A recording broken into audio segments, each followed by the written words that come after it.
안녕하세요. 자, 국어 수능 마인드 세우기. 나는 한국인이다. 이게 이제 국어 과목에 있어서는 좀 자랑스러워야지. 수학도 우리 한국 학생들이 아주 잘해요. 한국 학생들이 부족한 건 이제 모국어가 아닌 언어가 될 거야. 14쪽에 가면 이제 고3들은 좀 약간 부담을 느낄 수가 있는데, 지난주에 수업했던 거는 복습을 철저히 하라 그래서 이번 주 거는 책을 많이 안 읽은 사람은 절대 국어를 잘할 수 없다라는 요 명제가 참이냐 거짓이냐 라는 얘기다. 일단 여기 고2 올라가는 학생 손들어. 그 다음 고1 올라가는 학생도 손들고, 이 친구들은 책을 좀 읽으세요. 그래서 고1, 2는 동그라미를 쳐놔. 고1, 2 때는 책을 많이 읽는 게 좋아. 그런데 고3들이 무작정 책만 읽을 수는 없잖아. 그래서 고3들한테 해결책을 제시한 게 수능평가원. 기출을 제대로 풀면 1등급은 나올 수 있고, 모든 답을 제시문에서 끌어오되 문맥에서 찾으면 100점이 될 수 있다라는 거야. 자, 국어 시험은 여러분들이 이제 2014 A형, B형을 받겠지만 80분 동안 45문제를 정말로 빠르고 정확하게 풀어내야 돼서 시간이 부족하죠, 일반적으로. 자, 지난 시간에도 언급했듯이 독서는 취미가 아니고 생활로 정착이 되어야 돼. 활자 매체. 그러니까 이제 아빠가 아침에 일어나자마자 신문을 읽고 이런 것을 보고 자란 학생들은 글을 읽으면서 국어를 잘하게 되는데, 자, 책 좀 읽어라. 밑줄 그어둬. 고3들도 엄마를 부탁해. 이런 책은 읽어주는 게 좋아. 자, 내가 학창시절에 어른들한테 들었던 소리다. 여러분들이 역시 귀에 닦지 않도록 들은 소리일 거야. 그래서 그러니까 독서는 즐겁게 하는 것이 정말 중요한데 우리는 이미 독서가 즐겁지 않아요. 하지만 애석하게도 국어 영역은, 자, 빨갛게 밑줄, 빠르고 정확하게 읽고 이해하는 것이 관건이다라는 거야. 빠르게 읽으면 정확도가 떨어지고 정확하게 읽자니 시간이 부족하더라라는 항목. 자, 빠르고 정확하게 읽고 이해해야 된다. 그런데 대학교 1학년 가서도 계속 이어져, 이게. 그러니까 국어 성적이 안 된 애들이 굉장히 힘든 거야.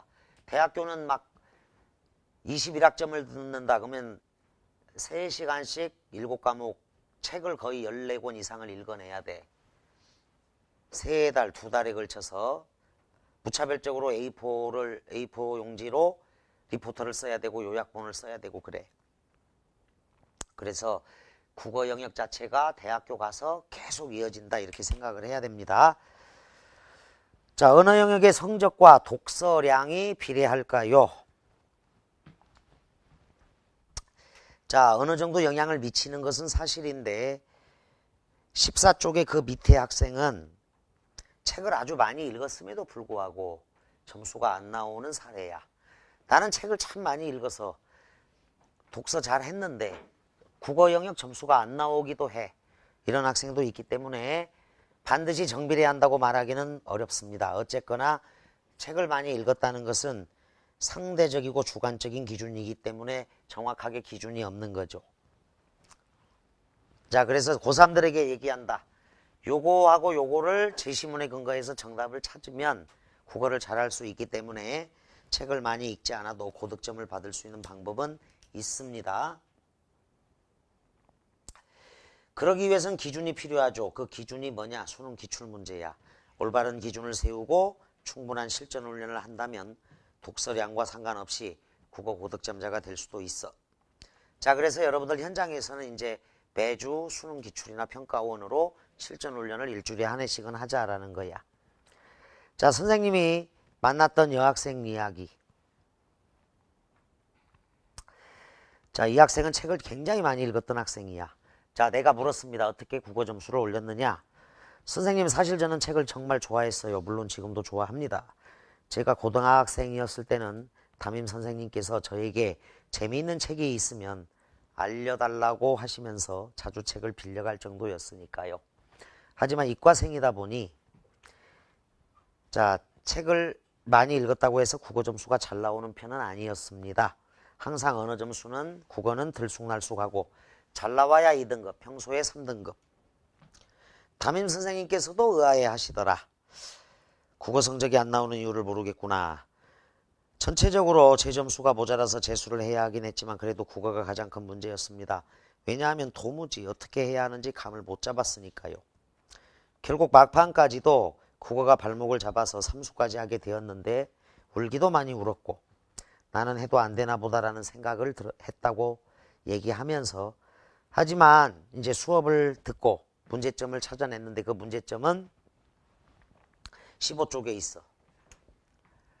자, 독서를 많이 하면서 이제 상상력이 풍부해지고 자기도 모르는 사이에 덧붙이기가 들어가는 거야. 요게 가장 큰 문제야. 자연계 학생들한테 나타날 수 있는 주관 개입 부분. 15쪽에 거기다 X를 해준다. 이게 들어가면 아무리 독서를 많이 했어도 고득점이 안 나와. 국어의 출발은 일치 사실적 사고야. 그러니까 덧붙이기나 주관 개입이 들어가서는 안 되는 건데 주관적인 생각을 덧붙였던 것입니다. 지금 생각하면 국어는 주관적인 생각을 덧붙이지 말고 철저하게 자 빨갛게 비출 거 제 시문에 근거해서 객관적인 기준으로 풀어야 하는 것. 얘들아 현대시는 되게 어렵지만 수능 현대시는 쉬운 거야. 객관적인 데서만 출제가 되기 때문이다. 저는 수능과 평가원 기출문제를 한 번도 중요하다고 생각하지 않았어요. 사실 중요하다고 말하는 선생님도 별로 없었고 자 기출문제는 이미 나왔다. 그래서 더 이상 안 나온다라고 생각을 한다는 거지.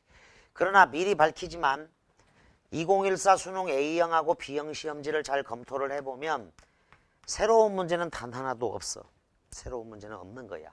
전부 다 기존에 나왔던 문제들의 연장선상이다. 다 찾아줄 수 있어요. 따라서 시중에 있는 문제집만을 풀었습니다. 한마디로 말해서 기준을 잘못 세우면 자 기준 잡아둔다. 기준. 자 시중에 있는 문제집만 푸니까 객관적이지 않은 문제도 많아. 특히 가장 우리나라에서 나쁜 문제는 일반적으로 경찰대 문제를 얘기하는 거야. 이 경찰을 양성하는 경찰대학교가 경제가 활성화될 때는 고려대 정경 수준이야. 연세대 사과 수준의 점수면 경찰대를 갈 수 있는데 그런데 경제가 나쁠 때는 이게 이제 경찰 공무원이 된다는 게 뭐 책임감도 있고 나름대로 장점이 있다 보니까 고려대 연세대 경영이나 자유전공 수준까지 높아져. 저기가. 그래서 작년에도 높았고 올해도 높아. 고려대 경영, 연세대 경영, 그 자유전공 수준의 점수야. 서울대 사과대, 서울대 경영 점수가 된다고. 자 그런데 경찰대 문제를 풀고 나서는 그 문제가 가장 나빠. 그냥 제 시문에 답이 있는데 그것도 좀 부족해. 추론의 극단 문제가 나오기도 하고 그리고 혐의만 가지고도 문제를 풀어야 하는 문제가 있어. 그래서 요 문제를 풀고 나서는 반드시 또 요리 돌아와서 평가원하고 수능으로 객관화 작업을 거쳐야 돼. 자 근데 수능 기출하고 평가원은 기준이다. 자 문제점을 찾아내서 이 학생은 해결을 했고 모든 문제집을 기출문제로 바꾸어서 했더니 객관적인 기준이 바로 서면서 안정적인 1등급이 나온 학생의 이야기. 자 그래서 이 학생하고 상담을 한 다음에 정말 언어 영역은 기준을 바로 세워줘야 한다. 기준 별표쳐. 이게 수능이야. 그렇다 책을 아무리 읽어도 수능에 대한 기준을 올바르게 세우지 않으면 덧붙이기나 주관 개입이 있어서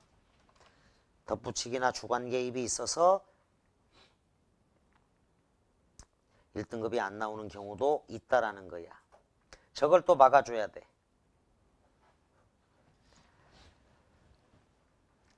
자, 따라서 항상 강조하는 것, 언어는 자기의 주관적인 생각은 배제하고 풀어야 하며 자, 밑줄 모든 답을 제 시문 안에서 문맥에 맞게 끌어와야 한다는 거야. 오답과 정답의 이유도 누구나 납득이 갈 만한 명쾌한 것이어야 할 것. 또 우리 학생들은 시중에 있는 문제집을 풀기 전에 먼저 모든 기출문제를 푸는 게 가장 좋은 방법이다. 자, 수능기출평가원을 풀었던 또 재수생들은 교육청까지 풀면 돼. 가장 좋은 문제들이 거기까지야. 사설 모의고사보다 수능 다 풀어, 평가원 다 풀어, 그리고 교육청까지 풀면 돼. 적어도 순서가 그래. 수능이 가장 완성도가 높다. 그 다음 평가원이다. 평가원은 좀 어려워 더. 그리고 교육청까지 풀면 되겠다. 교육청 문제도 다소 잘못된 문제들이 일부 있기는 있지만 그래도 문제 완성도가 높습니다. 기출문제를 자기 것으로 만들 것. 자, 마지막으로 국어도 공부한 만큼 점수가 나오는데 수능장에는 편법이 통하지 않기 때문에 분명하게 성적 향상을 가져오는 방식, 원칙대로 공부해라.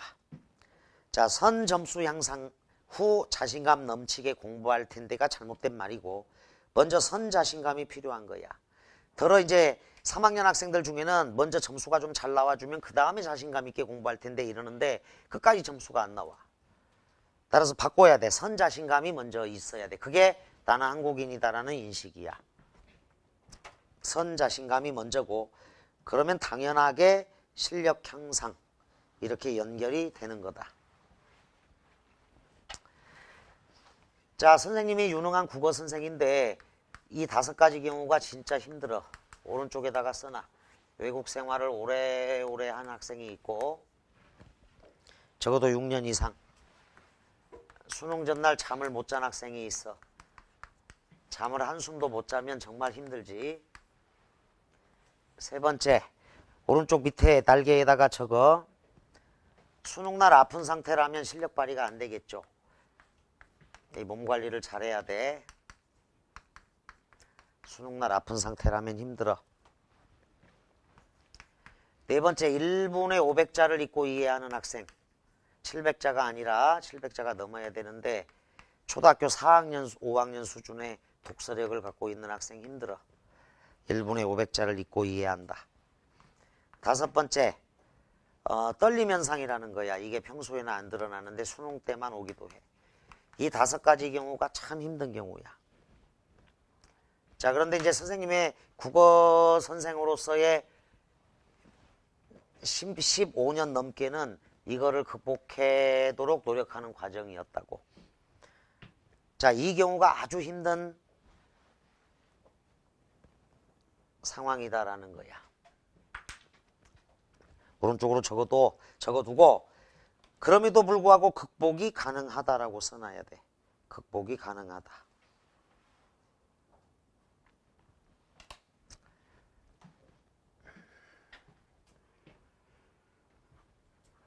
극복이 가능하다. 자, 재수생 생활은 굉장히 스트레스도 많고 그래. 즐겁게 공부를 함에도 불구하고 점수가 생각만큼 안 나오면. 한마디로 이렇게 생각을 하면 돼. 선생님이 담임인 반의 남학생이 자, 나 얼굴을 봐봐. 안 보이는 쪽에 머리가 하나도 없었어. 다 빠져가지고. 아예 없어, 뒷머리가. 여름에도 빵모자를 쓰고 다녔다고. 여름에도 빵모자를. 벗어 임마. 그런데 벗지를 않아. 선생님 머리가 뒷머리가 없어요. 하얘요 이래. 스트레스 때문에. 근데 이제 이 녀석이 연세대학교 합격하고 나서부터 머리가 자라기 시작했어. 다시. 수능 생활이 끝나고 대학교 합격하고 나서. 그래서 그 다음에 이제 스승을 할 때 나타날 때는 정상적으로 돌아와서 빵모자를 벗었더라고. 그 남학생이 상징하는 게 그게 수험생 스트레스라는 거야. 자, 여학생 같은 경우는 상담하러 불러 내렸는데 내 옆자리에 앉으면서 울어 계속. 뭐를 물어봐도 울기만 해 그냥. 그래서 상담 불가능. 10분 동안 울다가 올라가. 그리고 다시 일주일 있다 불러 내렸는데도 울어. 계속 우니까 대화가 안 되잖아. 다시 올라가. 왜 그러냐 제가. 스트레스가 저렇게 심한가 이렇게 생각을 했는데 이제 엄마하고 통화를 한 거야. 엄마하고. 자, 어머니께서 말씀하시기를 선생님 우리 딸아이가 재수생 딱 한 달 지나면서부터 지금까지 계속 생리 중입니다. 야, 그냥 스트레스 때문에. 그 다음 해에는 반대의 경우도 있었어. 생리가 아예 없어. 그 여학생들 중에 재수생들 중에는 이 생리 날짜까지도 조절하기도 한단 말이야. 미리 약을 먹고 수능날에 딱 그런 것까지 조절하는 학생들도 있었는데 그 정도로 극심하다고. 그러니까 고3 때 원하는 대학교에 합격하는 게 가장 좋은 거지. 사실은. 공부가 즐거워야 되고 공부한 만큼 점수가 나와야 되는데 그게 안 될 때 아주 힘든 상황인 거야. 그게 안 될 때. 스트레스가 이만저만이 아니다. 자, 여기에 해당되는 학생들이 다 있어. 이거를 이제 극복을 할 수 있는 과정대로 가져야 되는 거야. 국어 영역에서. 여기에서 여러분들이 걸릴 수도 있어. 여기에도. 올해도 마찬가지야. 올해도 나는 이게 가장 골치 아팠다. 이게. 이거하고 이거가. 자, 1분에 500자 있고 이해한다. 이건 시간 부족이야. 무조건. 이건 안 돼. 실패하는데 그래서 찾아낸 게 아침에 일어나자마자 아침 먹자마자 국어 한제 시문을 푸는 훈련. 아침 훈련이야. 이거를 꾸준히 하니까 6개월 정도 지나면 이제 고득점의 밑바탕이 되는 거야. 그래서 내가 시키는 거야. 떨림 현상은 필살 집중과 마무리 필살기로 극복을 하고 외국 생활 오래 한 학생도 불가능한 게 아니야. 6년, 8년 이 정도 된 학생도 극복이 되기도 해. 외국 생활 오래 한 학생에 대해서 지난 시간에 언급했었어? 이거 극복 가능해. 이것도 했어, 언급? 수능 전날 잠을 못 잔 학생이 벌써 3년 전에만 하더라도 이게 극복이 안 된다고 생각했어, 나는. 새벽 2시 반에 문자가 와, 수능 전날 나한테. 선생님, 저 잠이 안 와요. 내일이 수능 날인데. 설레서 잠이 안 와, 설레서. 이게. 지금은 잘 자지, 너. 깨워줘. 수능 전날 잠이 안 와. 수능 전날 자야 되는데,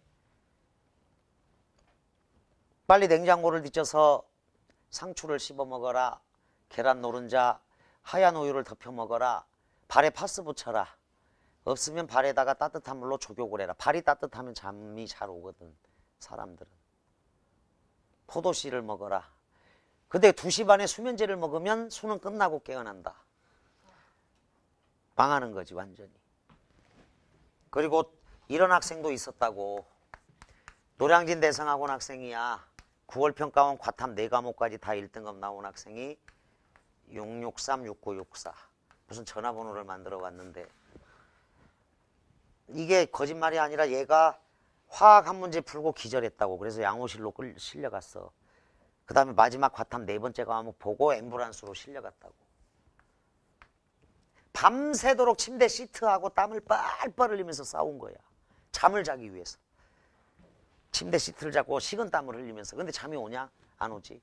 그렇다고 수면제를 먹을 수도 없고. 정말 이거, 야, 얘가 어머니께서 간호사신데도 얘가 치대를 목표로 하는 학생이었다고. 근데 이과생인데 663-6964를 받아왔으니까 갈 대학이 없는 거잖아. 강남대성으로 내가 불렀어. 원서를 써주는 내 손이 떨렸어. 대성 배치표를 다 뒤져봤는데 안 나올까 봐서. 원서 쓸만한 데가 안 나와. 4년제 대학. 저 정도 받으면. 그래서 얘를 어쩔 수 없이 배치표 다 두들겨 보니까 이제, 야, 너 저기 호그와트로 좀 갔다 와야겠다 해가지고 써준 데가 신학대학이야. 얘가 부천 소사고 출신인데, 그래서 서울하고 부천 경계에 서울신학대학이 있어. 그게 가능해. 문과로 이제 전향을 시켰다고. 그래서 1년 놀아라. 그리고 너 치대 가야 된다고 하니까 인문계로 전향해라. 치대를 가야 되니까. 좀 그리고 놀아라, 가서. 자유로운 영혼이 되는 게 필요하다 이래가지고. 근데 이제 얘를 그래서 신학대학을 보냈더니 이제 뭐 그 교회에서 수련회 가고, 얘도 원래 또 기독교인이라서 가서 놀면서 미국에도 갔다 오고 태국에도 갔다 오고 한 1년 잘 놀았어. 그리고 선생님이 이제 메가스터디로 스카웃되어서 노량진 메가스터디로 불렀어. 이제 문과로 전향해서 공부하자. 근데 이제 걔가 문과로 전향하니까 2011년 수능 때 100-198이 나온 거야. 수학은 쉬워졌지. 근데 이제 사탐은 2등급, 3등급 정도가 있었는데, 가군의 고려대학교 영어교육과 4년 장학생, 나군의 경희대, 한의대, 타군의 원광대, 치대. 이렇게 달라졌다고. 그 스트레스가 아주 극심한 거야. 그러니까 3수생 나이에 이렇게 받았는데 4수, 5수생 나이에 꿈을 이루었다고. 잠을 못 자면 그런 현상이 일어나. 어쩔 수 없이. 이건 불가능해. 근데 이제 작년에 보정고등학교 양원석이라는 학생이 수능 전날 잠을 한숨도 못 잤고, 재작년에는 꼭 그 수능 때 운 나쁜 애들이 있어. 중동고등학교 3학년 애가 농구를 하다가 수능 3주 전인데 오른손 팔목을 부러뜨렸다고. 그러니까 수학 계산이 안 되잖아. 깁스를 하고 있으니까. 그리고 서초매가 한 아이가 맹장 수술을 했고 1주 전에 장염에 걸린 아이도 있었는데 3명의 공통점은 1년 더 했다는 거야. 그러니까 떨어지는 낙엽에도 조심해야 돼. 수능 한 달 전에. 우리 반 반장이었던 애는 방배동 사는데 집에 가다가 맨홀에 빠졌다고. 맨홀에. 이대로 하늘을 보고 가다가 그대로 그리고 목팔 짚고 나타났어. 9월 평가원 점수가 의대 점수였는데 중앙대학교 건축공학과로 갔다고. 한 달 전에 크게 다쳐가지고. 재수하러 온 애들 중에는 6층 계단에서 굴러가지고 4층까지 3층까지 떨어져가지고 재수하러 온 애도 있었으니까. 다쳐서. 근데 이놈을 이제 송파대성학원에 다니던 놈을 1년 동안 잘 가르쳐서 1등급이 되게 만들어 놨는데 수능 전날 잠을 못 잔 거야.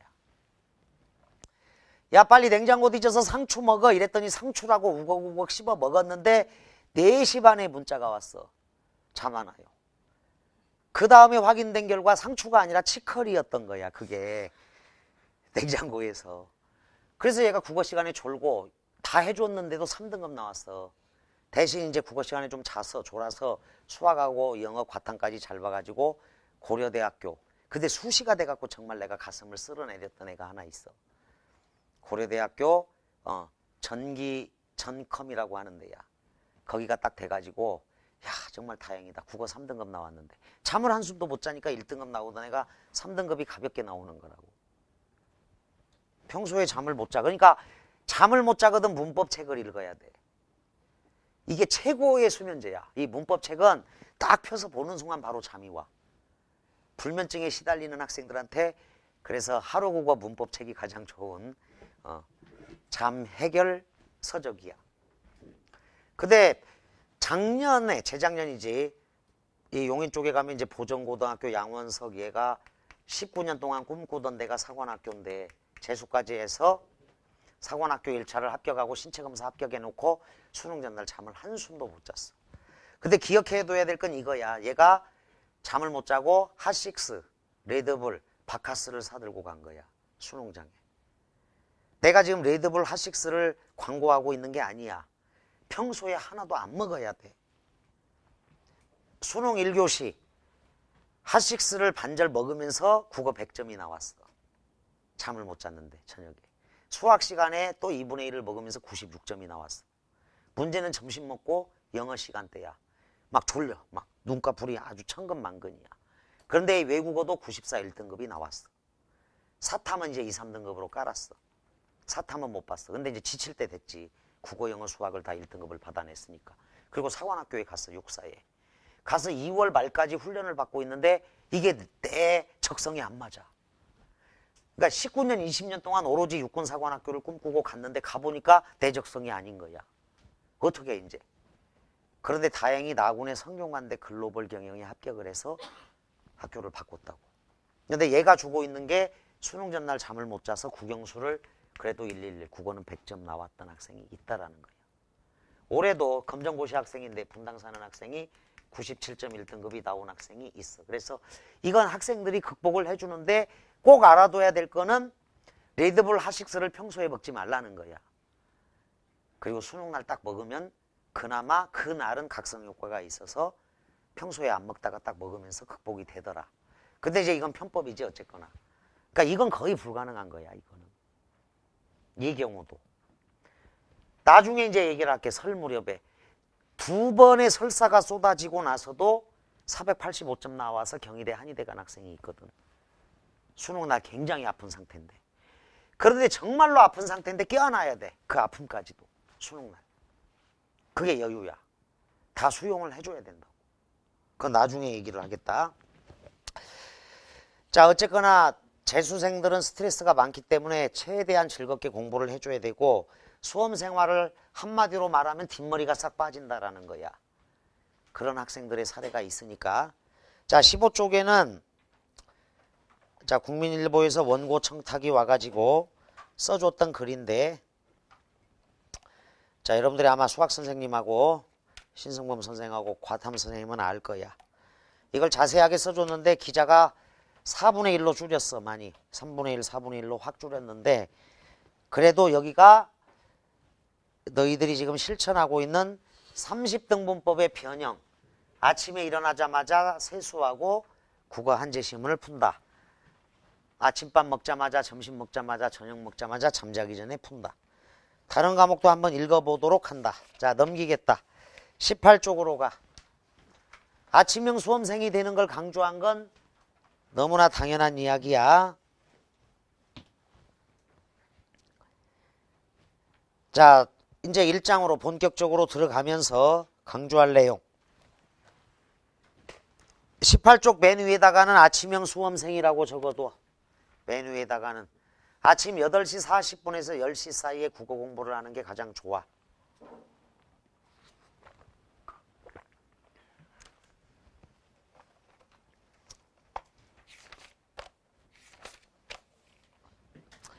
자, 여기에서 이제 강조할 게 수능 기출 문제는 기준이다 그랬어. 요거야. 가장 좋은 문제다.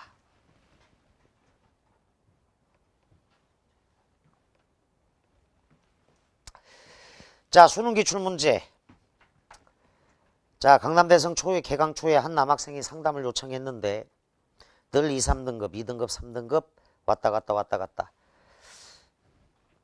자, 공부 시간이 부족한 건 아닐까? 이렇게 물어보니까 엄청나게 오래 앉아있고 잡생각 안 하고 엄청난 집중력을 쏟아서 공부를 한대. 모든 기출문제와 평가원 문제를 철저하게 풀어보았느냐 물었어. 그랬더니 네? 기출문제요? 나왔는데 왜 풀죠? 이런 반응이었어. 한 번도 제대로 풀어본 적 없는데요. 자, 얘야 여기 가까이 오너라. 자, 그래서 얘가 이제 기출문제 를 풀게 된 거야. 자, 한 달 뒤에 98점이나 나왔다.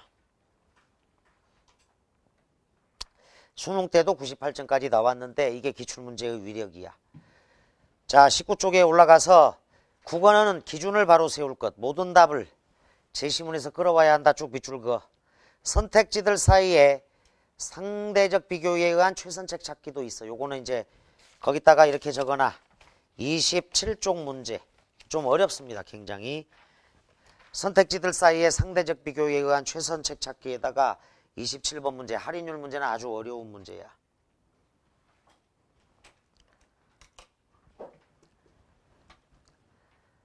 자, 3문단 단락 읽어보자. 명백하게 기출문제가 이 학생이 그동안 공부한 것을 정리하면서 완성시켜주는 역할도 한다. 자, 그리고 특히 2014 수능은 수능평가원에 검증된 좋은 작품들이 교과서에 실리고, 다시 오른쪽에다 써놔. 교과서를 토대로 EBS가 만들어지면서 결과적으로 EBS를 풀다 보면 여기서 나왔던 작품들을 쉽게 다시 바꾼 거야. 그런데 수능평가원은 이거보다는 훨씬 더 어려워. 어려운 문제들은 이거보다 훨씬 더 어려워. 결과적으로 수능평가원에서 나오고 있는 거야. 자, A형 떠올려. 난쟁이가 쏘아 올린 작은 공. 고전시가 시조. 그 다음에 자, 현대시 넘어가고 난소공, 현대소설, 고전소설은 홍길동전이야. 이런 식으로 96에서 나왔던 2004년 6월 평가원에 나왔던 공고수능에 나왔던 그 다음에 96 수능 현대시조와 사관학교에서 나왔던 B형복과 B형도 마찬가지. 자, 옥루몽 0909 평가원에서 나왔던 거지. 그 다음에 현대소설 소문의 벽도 전집불빛이 0909 잔인한 도시에서 나왔던 작품인 거야. 고전시가 마찬가지 똑같아. 고전시가. 현대소설, 고전소설. 현대소설, 고전소설, 고전시가야. 현대소설, 고전소설, 고전시가 똑같이 마찬가지. 그래서 나온 작품들이 출제가 되는 건데 이거는 6월 9월 평가원 때도 있었던 거야. 자, 6월 평가원의 시집살이 노래는 2002년 9월 평가원에. 구운몽은 A형에서 나왔어. 구운몽은 98 수능하고 2006년 6월 평가원에 나왔던 거야. 조홍전은 EBS 교재 나오기 전에 0709 평가원에서 B형에서 나왔던 거야. 만세전 나왔던 거다. 자, 9월도 마찬가지였어. 시집살이 노래가 나왔듯이 매화사가 나왔던 거야. 원고지가 나왔던 거야. 원고지가. 이런 식으로 해서 찾아보면 무수하게 많은 작품들이 계속 출제된 것들이 재활용되는 거라고. 따라서 2014 A형, B형 뒤져보면 새로운 문제가 하나도 없다라는 걸 명심할 것. 기출문제를 풀어야 된다. 자, 거기 시중의 문제집은 참신성이 장점이야. 다소 참신할 수 있어. 그러나 다양한 제시문도 접할 수 있는 장점이 있어. 그러나 객관성이 떨어지는 문제가 많다. 그러니 학생들은 시중에 있는 문제집을 섭렵하기 전에 먼저 자 이제 고쳐준다. 21년간으로 고쳐. 21년간 22회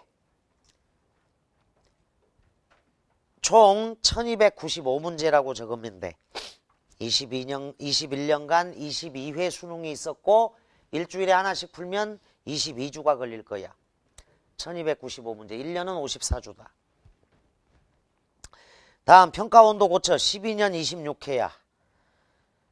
12년 26회인데 지금까지 1325문제라고 적어. 1325문제가 평가원 문제로 있어. 26회분이야. 자, 그러니까 수능 22회분, 평가원 26회분 더하면 48회분이 있지. 총 1년은 54주라고. 그런데 이제 여름방학 때는 시간이 많으니까 그때 완성을 해야 돼. 나머지는 안 풀어도 될 정도다. 이 48회분을 잘 소화하면. 특히 학생들은 옛날 수능을 빼먹으려고 하는데 고전시가 왕방현의 시조나 홍길동전이나 이런 거는 난수공도 옛날 거기서 출제된 거니까 당연히 공부를 하는 게 좋겠지. 자, 기출문제는 반드시 다시 출제된다. 이건 작년에도 그랬고 재작년에도 그랬고 계속해서 일어나는 현상이야. 자, 그래서 관촌수필이 2번 나온 사례, 면항정가가 3번 나온 사례, 상충곡은 이제 올해 4번이나 나왔어. 적어도 4번 나온 게 사시남정기, 흥부전,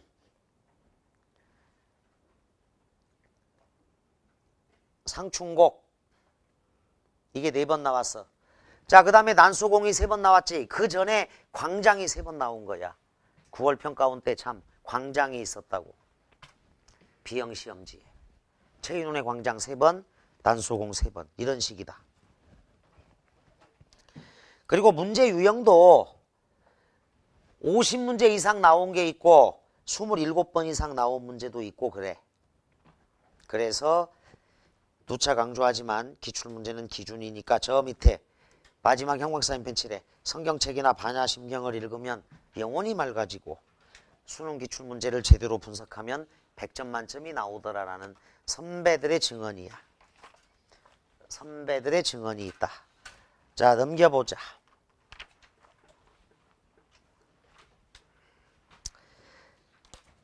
자, 밑에 찾아줄게. 왼쪽에다 이렇게 적어봐. 작년 9월 평가원의 일인데 2012년 9월 평가원 21번은 가장 어려운 문제였고 연려춘향 수절가에서 나왔어. 연려춘향 수절가는 춘향전은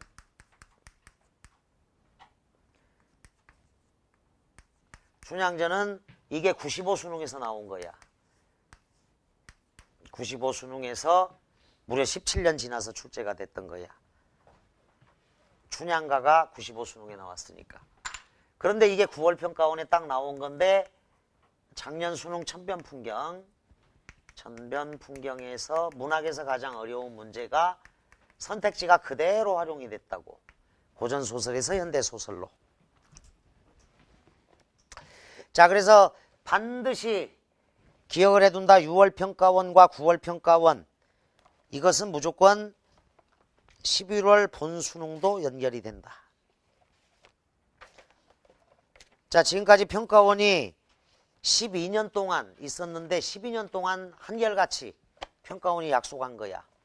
6월, 9월 출제자가 2분의 1씩 들어간다고. 그래서 이대로 내겠다.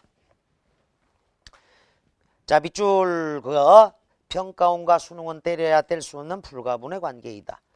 6월 9월 평가원 모의 수능은 11월 수능의 예고편인데 그 내용은 반드시 11월 수능에 반영된다. 이것은 지난 12년 동안, 자 10년 동안 지켜졌었는데 8년, 10년, 지금은 이제 올해까지 12년 동안 지켜진 원칙 이렇게 딱 적어주면 돼. 평가원 시험을 왜 봅니까? 수능을 안내하고 학생들에게 올바른 공부 방법을 보여주기 위해서 보는 거야. 평가원 시험을. 따라서 거기다가 2015 수능도 예외일 수 없다라는 것을 정리해 준다. 2015 수능도 이대로 가게 되어 있다. 따라서 6월과 9월 평가원 모의 수능 문제는 적어도 5번 정도 완벽하게 다 알고 선택지의 의미까지도 세세하게 잘 이해할 때까지 반복도 반복해서 숙달해야 합니다. 심하게 강조합니다. 찢어질 때까지. 형광 사인펜 칠해. 토 나올 때까지. 이렇게까지 공부한 아이들이 성공해. 찢어질 때까지, 토 나올 때까지야. 평가원은 2002년도부터 있었는데 그게 계속 지켜진다. 자, 말이 찢어질 때까지, 토 나올 때까지지 이걸 여러 번 보면 시험지는 막 너덜너덜해. 그리고 수능장에 가지고 가야 돼. 올해 고3들, 재수생들 올해 6월 평가원과 9월 평가원 시험지 원본을 수능장에 가져가서 머리 활성화하면서 봐줘야 된다고. 빠르게. 국어시험 전에. 8시까지 입실해서 30분 동안 보는 거야. 그러면서 머리 활성화가 되고 똑같은 리듬대로 진행되는 수능을 이해하면 돼. 자, 1번에서 지금은 45번까지야. 모르는 어휘나 용어가 하나도 없도록 씹어 먹어라. 그 이유를 지금부터 눈으로 확인시켜 주겠습니다. 그 밑에 문제가 이제 2007년 6월 평가원 문제인데 요게 그해 수능에 나온 게 21쪽에 있어. 근데 참신하고 좋은 문제였다고. 자, 왼쪽에 보기에 가를 제한전지적 작가 시점이라고 적어봐. 제한전지적 작가 시점이라고 적어본다.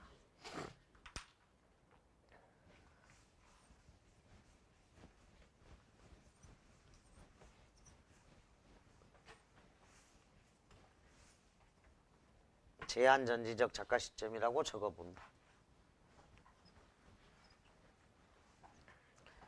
자, 박태원이라는 소설가가 전지적 서술자를 내세워. 전지전능한 신의 시점이야.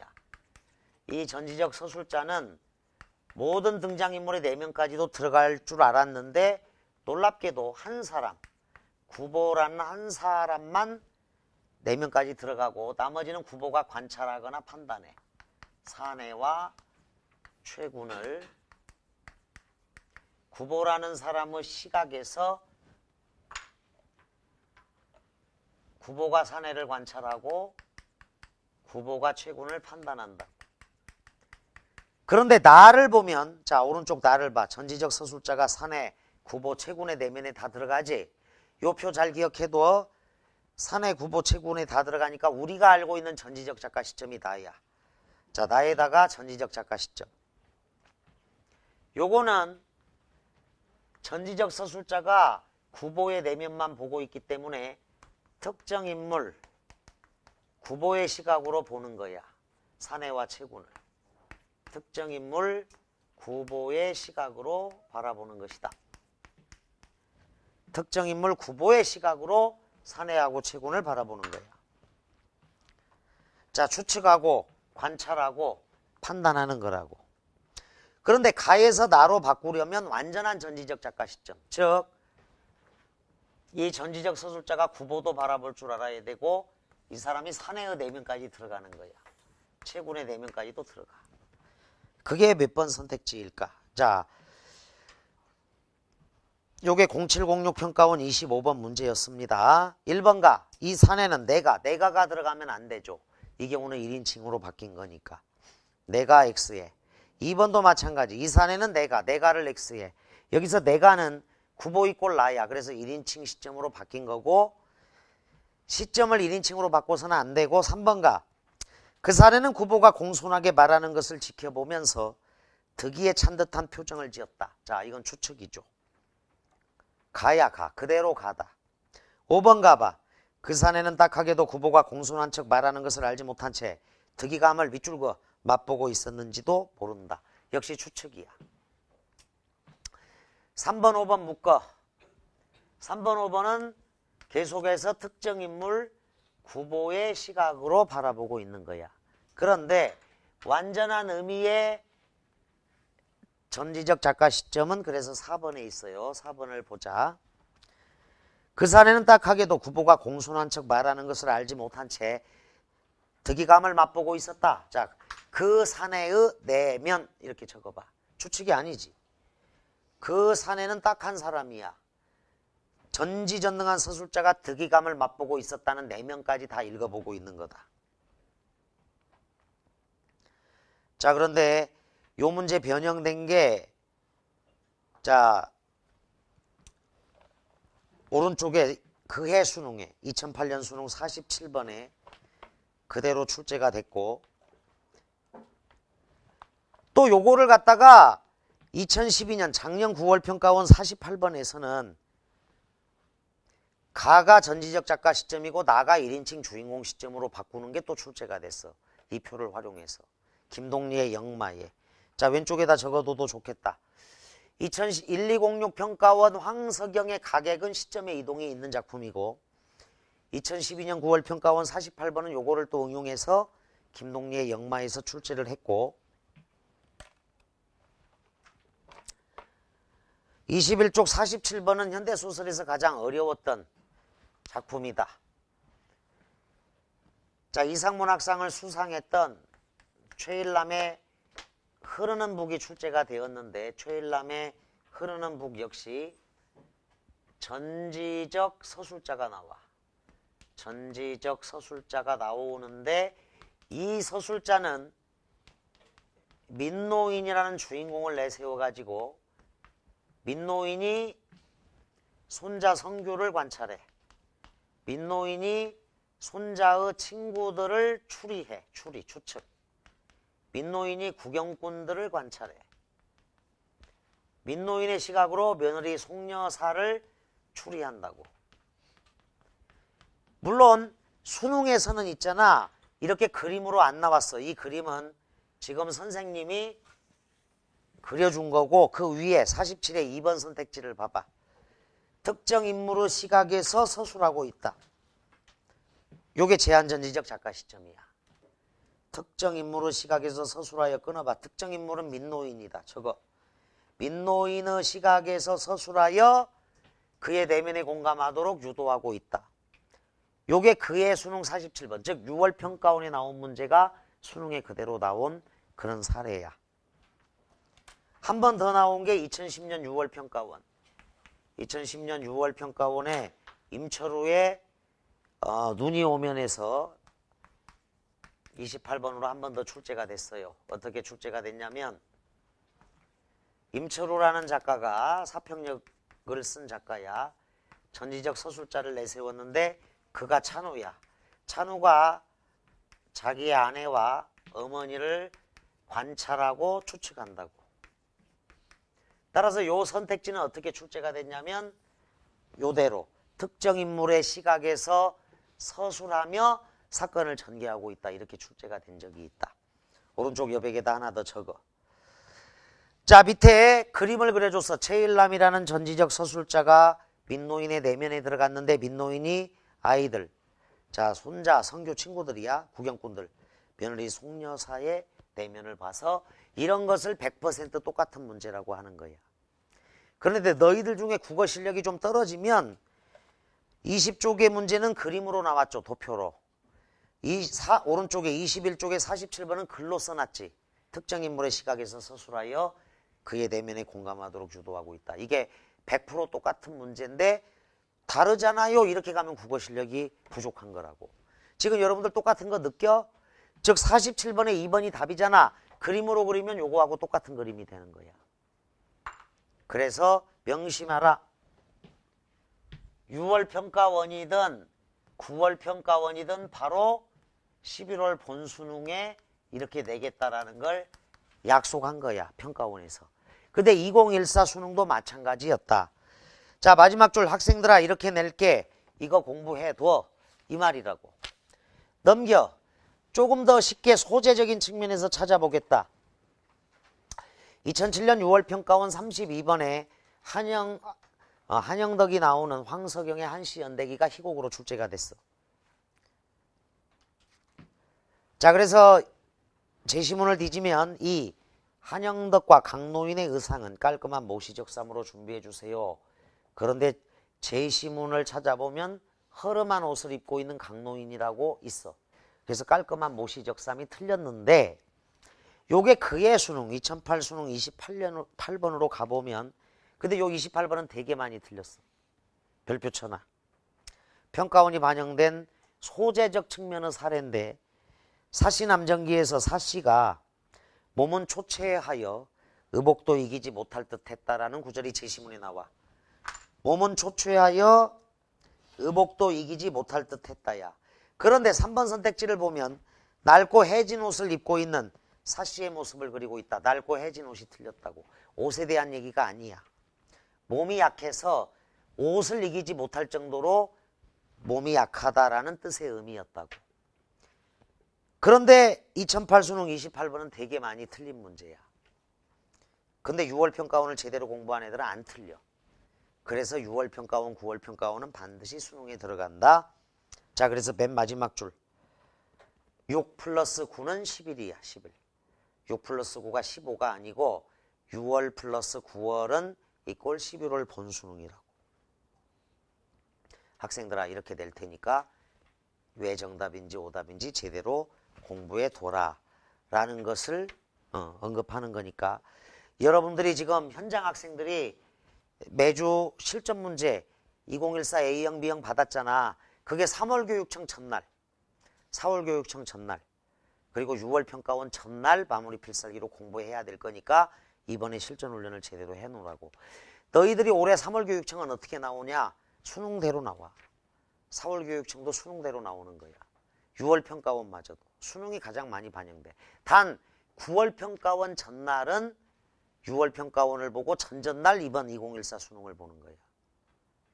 그러면 수능 전날은 9월 평가원, 전전날은 6월 평가원. 알겠지?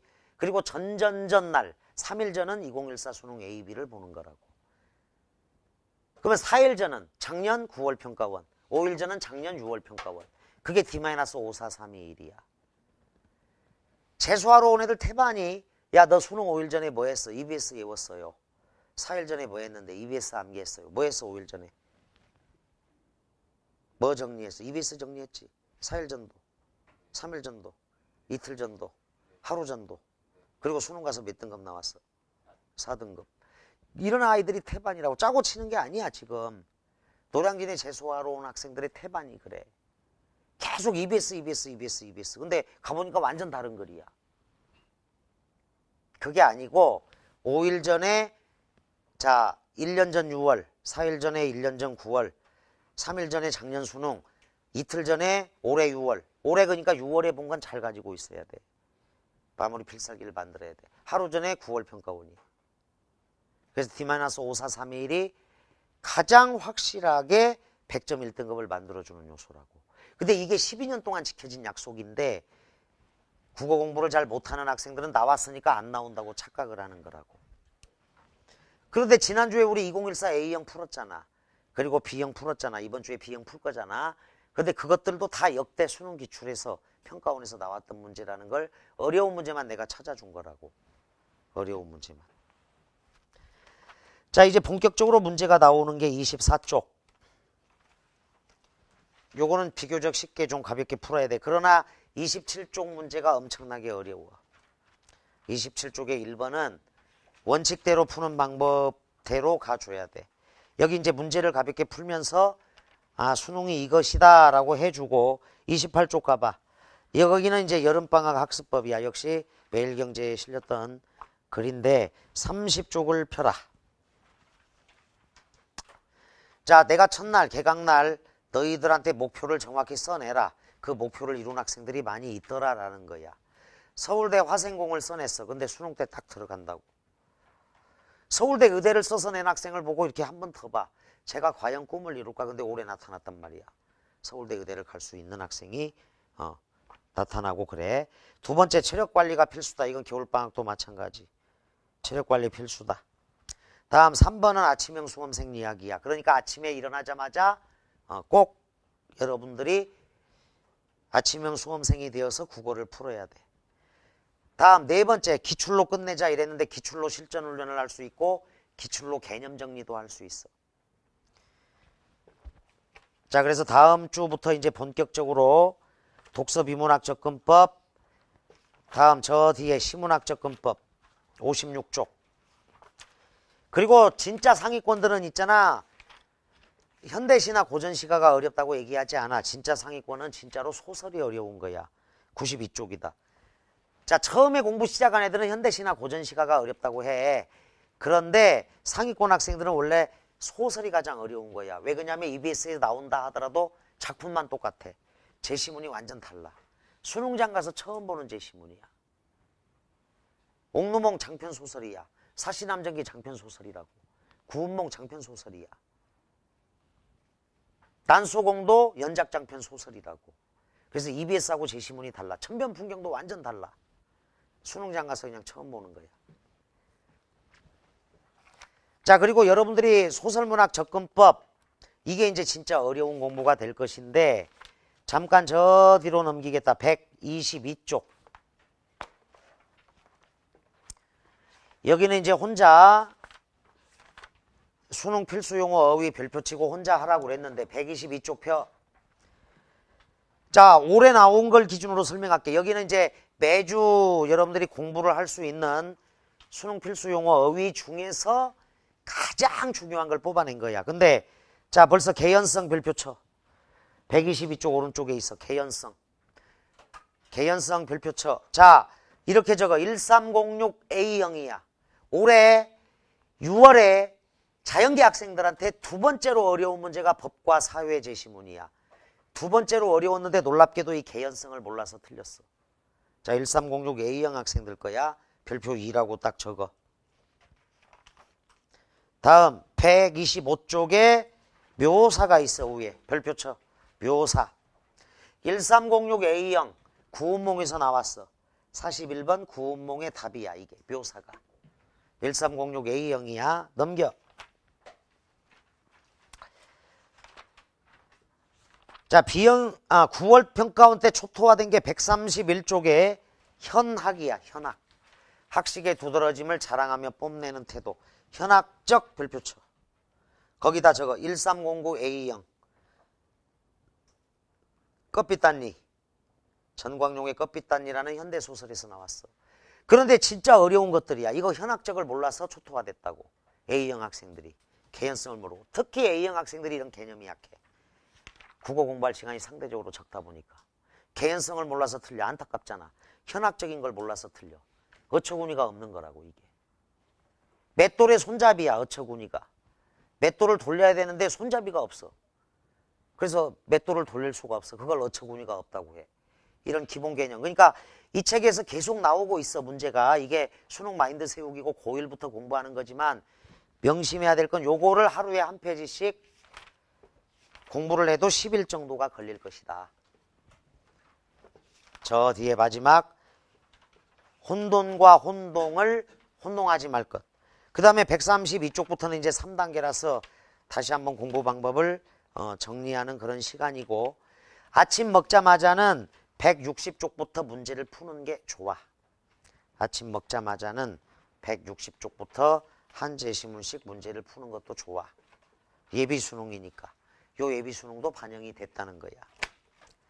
자, 그래서 오늘까지는 이제 잔소리야. 어떻게 보면 잔소리. 근데 이렇게 정말 자세하게 얘기하는 건 여기에 모든 길이 다 있어. 자, 그래서 1주차, 2주차 실전 훈련 자료 받은 거 수능 2014 수능 A형, B형 그거를 잘 보고 나서 40여 명의 학생들이 써놓은 글을 봐. 나는 이래서 100점이다. 나는 이래서 1등급이다. 이구동성으로 얘기하는 게 여러 가지가 있을 거야. 공통적으로 얘기하는 게. 그게 소재적인 측면에서 요거야.